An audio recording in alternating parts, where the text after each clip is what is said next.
If you enjoy the subject matter of these podcasts, then you would definitely enjoy any of the 3 Patreon discussion groups that are available. You can read about these groups by going to theinfinitesparkofbeing.com and clicking the participate button. We also offer a free meditation group every other Sunday evening at 8 p.m. Eastern. To learn exact dates, check any of the Infinite Spark of Being socials. There should be a link tree with the information in the profile. This is a community of everyday people who are interested in living with a deeper understanding of spiritual practice and how it can be applied in a practical sense to our everyday lives. So join us.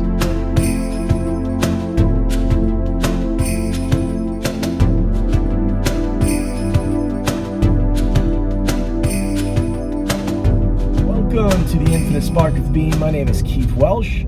And in this episode, we're going to talk about self-improvement with a vengeance, and probably at some point dip our toes into men's mental health, as this is June, and this is the end of June, so I might as well say something. I did post a little bit about it with just a little bit of interaction, posted some questions.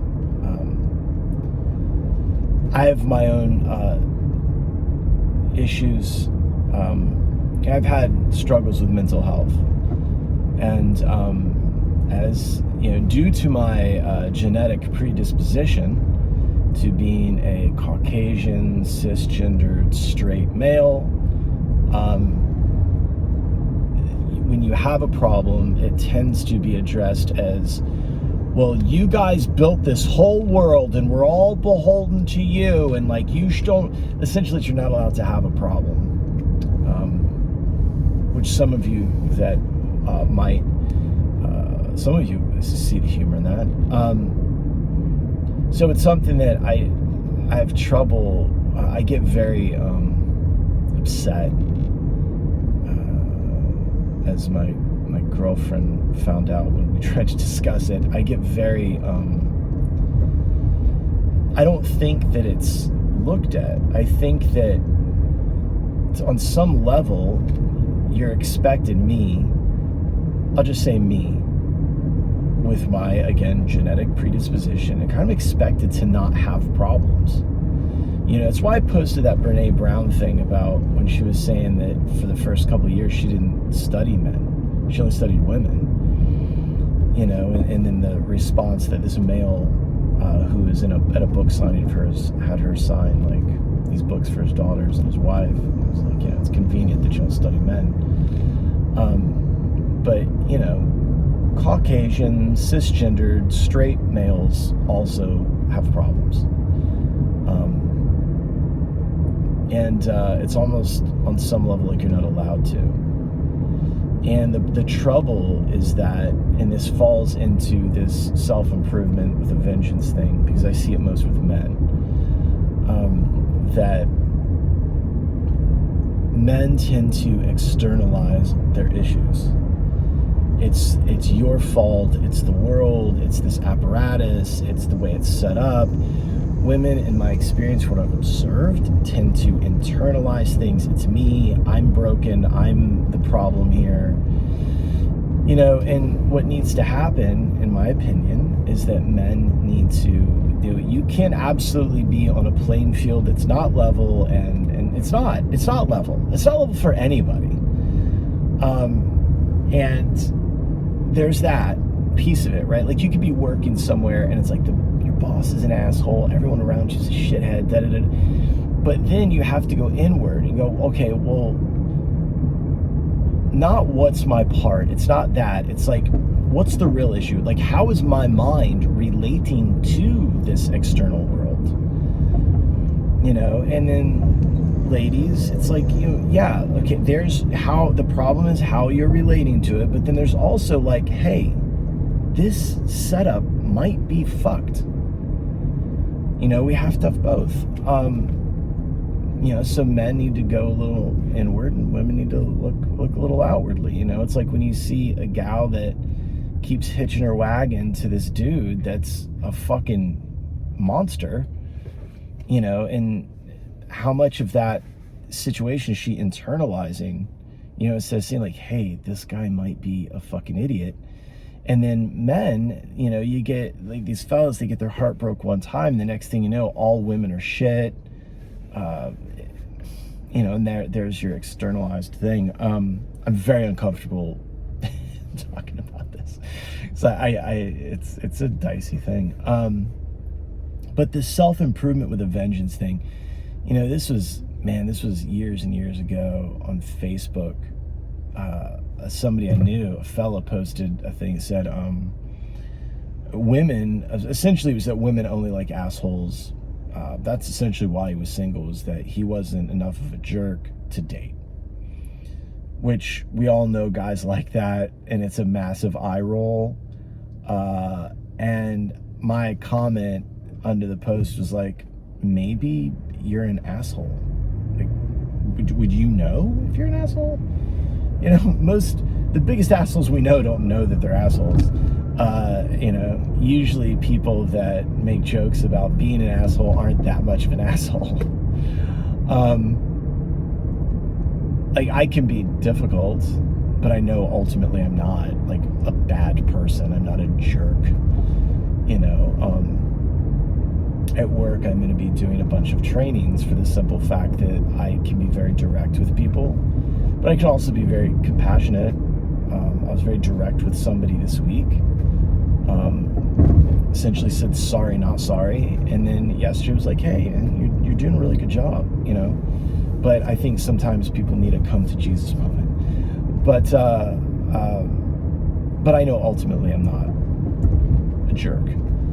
I just, sometimes I just don't feel like there's always time to discuss the best way in which you can hear this criticism. And I'm not saying it's perfect, but so this person had posted this thing about how women don't like him because he's a jerk, or he's not a jerk. And like, I knew the guy. I was like, maybe it's you. But then this was recently, and this kind of thing always seems to end up on Facebook. It's really funny. Those posts where it's like someone's giving this vague announcement about something because they want you to pry deeper into their personal life so they can then tell you something. But this was an ex-client. If you're out there and it was you, sorry, buddy, but we got to talk about this. And I honestly didn't have the guts to bring it up honestly, you never want to comment on shit because then other people are going to say, I don't want to have a conversation with you through this medium. But it said, God will rebuild you in the face of those who destroyed you. When I made a note, and I have like these notes where I'm like, okay, these are going to be podcast topics. My note said, self-improvement with a vengeance, : and then I had the quote that I saw, and then after that I typed, shut the fuck up and get on with it. Like, no one destroyed you. There are forces of evil out there, just shitty people, right? They're shitty. Let's talk about your attraction to shitty people and shitty circumstances and why your mind relates in certain ways to shitty people and shitty circumstances. What is it in us that often we don't see the red flags? A client one time said this to me. It was so funny. She goes, it sounds to me like you mistook all the red flags for a carnival, which I thought was great, right? She was actually a writer for the Huffington Post. So I don't know if she thought of that on the spot or if that's a common slogan. I thought it was very clever.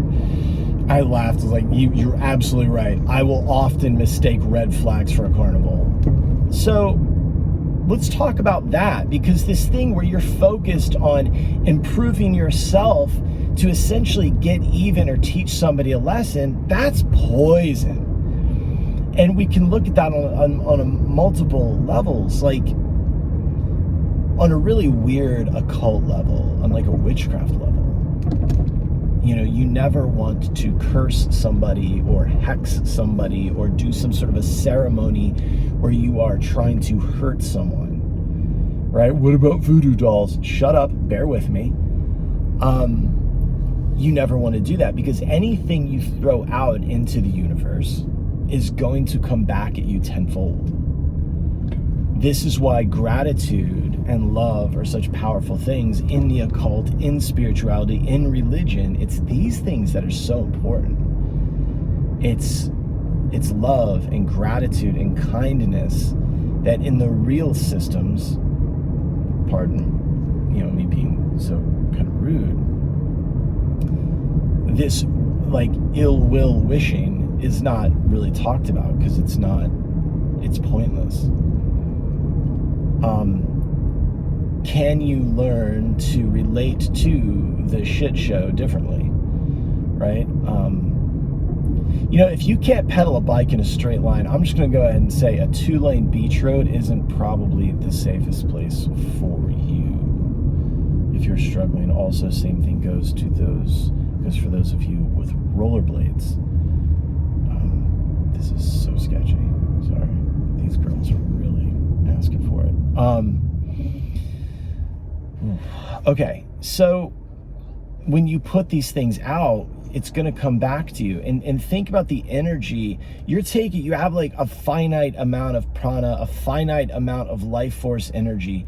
What are you going to do with it? It's like that thing I always talked about, like if your prana was represented as like a fistful of straw. If you believe that you would benefit from working with me one-on-one on grief and loss, anxiety, or ruminating thinking, then shoot me an email or direct message. Or if you're interested in learning about meditation and how it can transform your reality and change your life, then again, please reach out through email or direct message. Thank you. Everything you interact with, good, bad, or whatever, is going to take a straw. Do you want to give energy to these things? Do you want to spend time in your healing worrying about how these other people are even going to see you? I can very proudly say that I've never improved myself out of spite.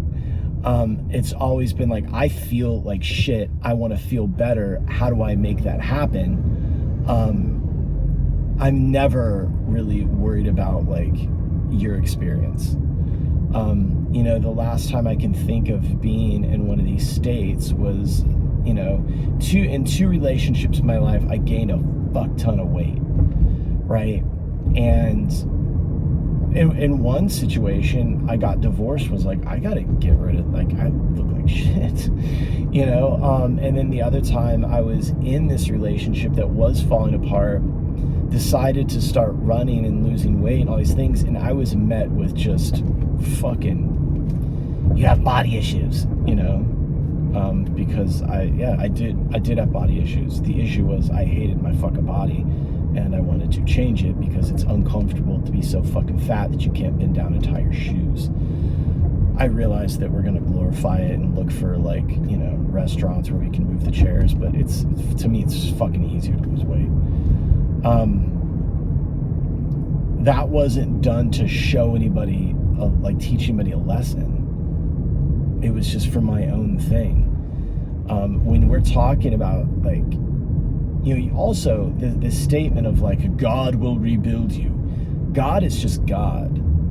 Like, the more you understand about God, I guess if you're reading the Bible, then you do have a God with all these emotions and opinions and this you can upset him and, I am a jealous God and all these things. But if you look at other ways of being, Vishnu, for instance, it's like even in the Mahabharata, like Krishna chops somebody's head off. It's really funny.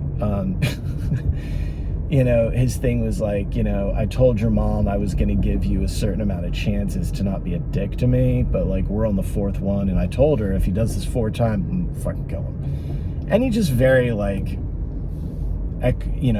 a lot of equanimity, just used the chakra to remove his head.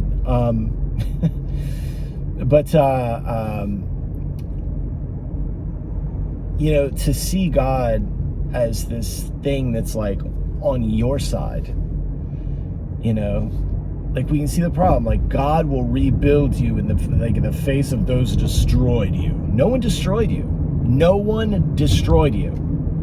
The way your mind related to shitty behavior destroyed you. You destroyed yourself, because there are people on this planet that in the face of hardship, in the face of bad behavior, thrived anyway.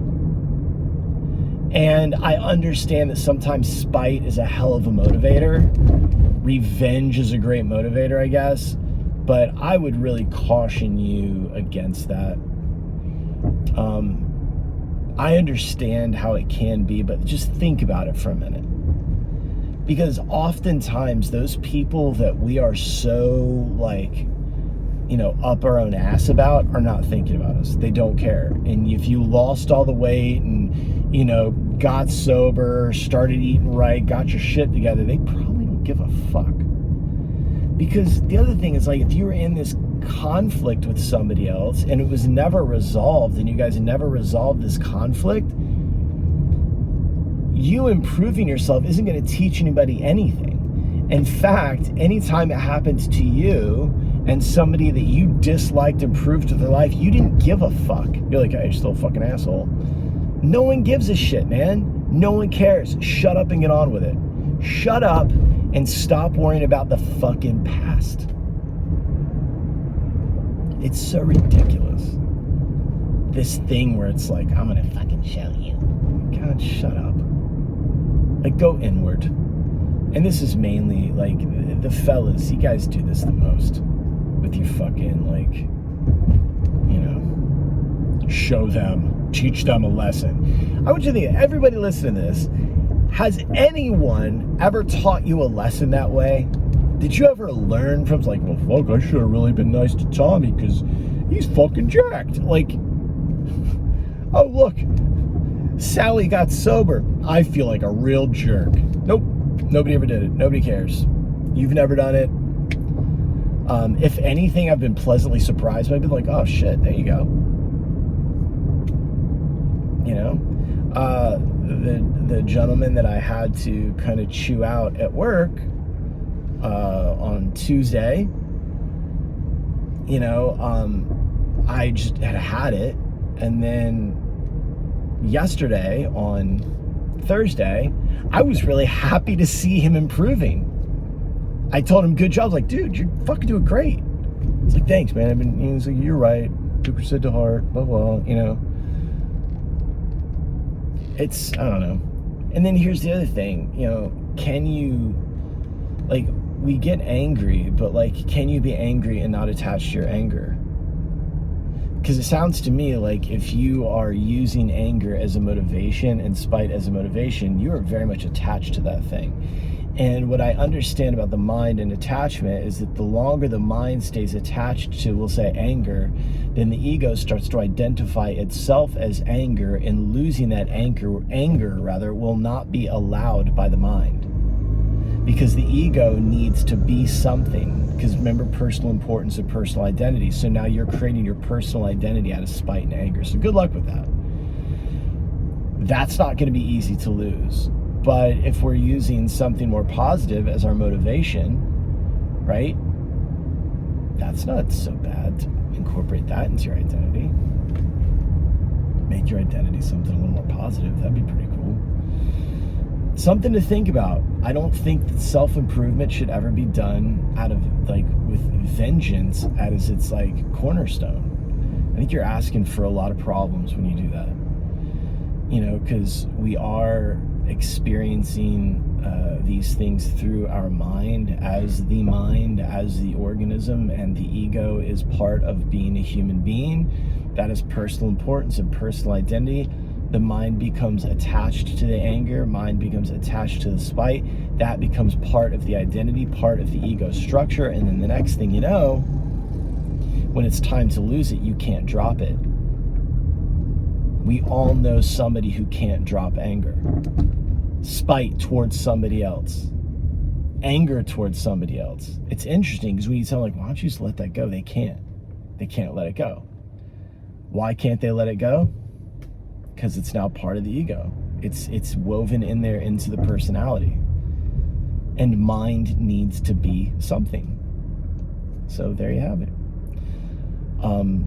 The more you do, the more you make it part of your motivation, the more anger and revenge and these things fuel you, the harder it's going to be. So, something to think about. Didn't mean to bring karma yoga up again, but here we are. You start to see that becomes like the only thing there is really to do, is to work with your karma, which, karma is not what is happening, it is how the mind relates to what's happening. You related to certain circumstances in such a way that it, quote unquote, in your mind, destroyed you, broke you. They weren't trying to break you on purpose. And if they were, again, the way your mind related to it was really the only problem. A couple weeks ago, I was referred to as, there was an individual that called me a certain name. A portion of this name I can't repeat. And I explained to them that sounds coming out of the hole in their face where they traditionally stuff food, I say traditionally because maybe they're shoving things up their own ass, I have no idea, but where they traditionally put food, they don't affect me because it's just a vibration, it's a sound, and I don't really, it takes more than that, yeah. Anyway, I love you, I love you, I love you, and think about this stuff.